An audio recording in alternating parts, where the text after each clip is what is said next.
Online પૈસાની gaming રમે છે, જેમની પાસે પૈસા જ નથી પણ એ ગેમના ગુલામ બની ગયા છે।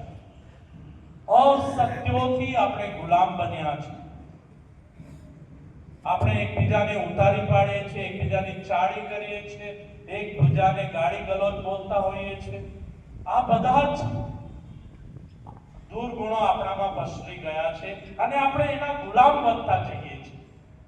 ત્યારે મારા વાલા વિદ્યાર્થીઓ, વાલી મિત્રો, શિક્ષક મિત્રો, આપણે સંકલ્પ લઈએ આજે કે આપણે જે આપણને ખરાબ નાગરિક બનાવે છે એ ગુણોથી સ્વતંત્રતા પામીએ, એ ગુણોનો ત્યાગ કરીએ અને એક સારા વ્યક્તિ બનીએ। જેવી રીતે આપણા મહાત્મા ગાંધીએ કહ્યું હતું, મારું જીવન એ મારો સંદેશ છે।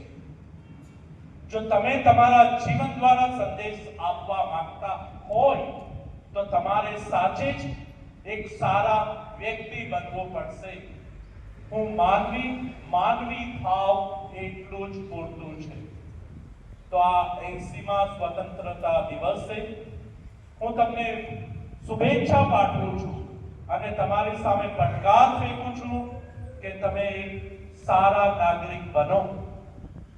ડોન બોસ્કો એના જીવનમાં એના યુવાનોને હંમેશા સલાહ આપતા હતા કે તમે એક સારા નાગરિક બનો અને તમારા દેશ તમારા હાથમાં છે, તમારા દેશનું ભાવિ તમારા હાથમાં છે, દેશનું વર્તમાન તમારા હાથમાં છે।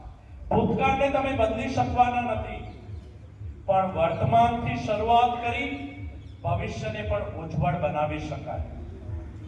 અને એટલા માટે જ આપણા દેશના શહીદોએ એમનું લોહી આપણા દેશની આઝાદી માટે વહેડાવ્યું હતું।